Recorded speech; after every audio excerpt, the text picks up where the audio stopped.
Hello, and welcome to Cry Out TV News. I am your anchor, Tani Lee, and these are today's top stories.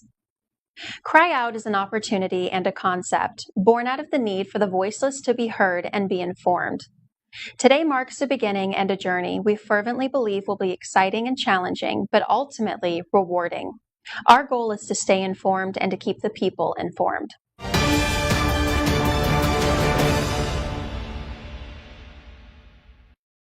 The Rohingya see no end to their fight for recognition. The Rohingya Muslim refugees face more misery as Bangladesh welcome runs out. But what is increasingly being described as a genocide might lead to indictments by the International Criminal Court for crimes against humanity. The country's army, and by extension the government, has been accused of gross human rights violations.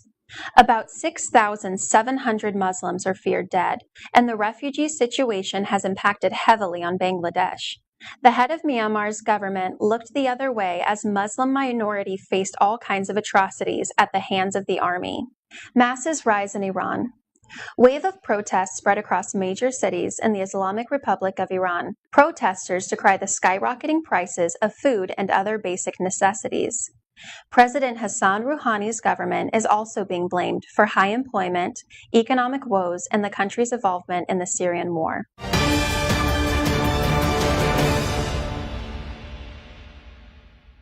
The plight of Southern Cameroonian refugees is starting to raise serious alarms. Reportedly, over 40,000 Southern Cameroonians have taken refuge in Nigeria. Most hail from the Manu region, where fighting has raged between the government forces and restorationists. The government of Cameroon has deployed hundreds of forces in the region, while fighting a war on two fronts, as their forces are grappling with Boko Haram terrorists in the northern region of the country. For over 2 months and counting, fighting has raged between both sides, with the restorationists holding their own as they have so far inflicted heavy casualties on government forces. In turn, entire villages have been destroyed, thousands displaced, and cross-border relationships heavily affected. Hopefully, genuine dialogue can be achieved to lessen the suffering of the people. Otherwise, the situation may escalate, which will worsen the circumstances of the refugees. Meanwhile, President Paul Biya's annual end-of-year speech has come to roost. Probably the most anticipated of his 35-year tenure, it was far from eclectic. For his supporters, the president did not disappoint.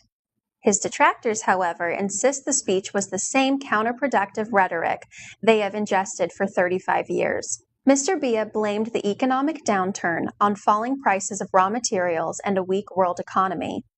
His opponents, however, insist that under his watch, the economy has crumbled and state institutions highly degraded. The country clearly needs to make huge strides towards diversifying its sources of revenue, curbing corruption, and making optimal use of state resources. While he expressed hope for the country, his skeptics disagree extensively.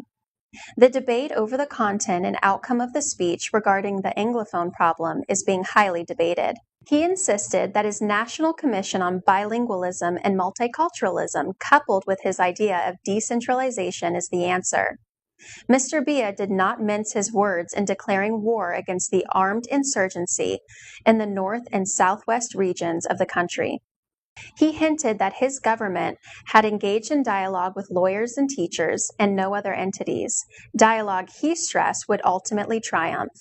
However, Mr. Biya did not elaborate on his plan to get the country out of the present quagmire.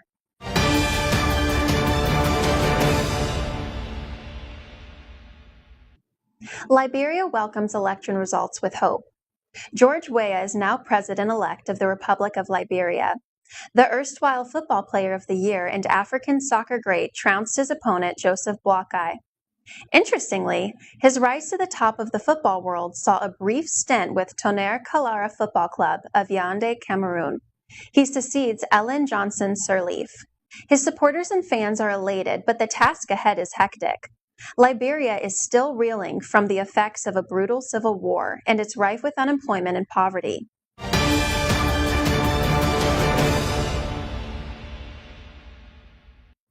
Fellow viewers, we have come to the end of the maiden edition of what is soon to become an indispensable source of information. I am Tawny Lee, your anchor, signing off until our next edition of Cry Out TV News.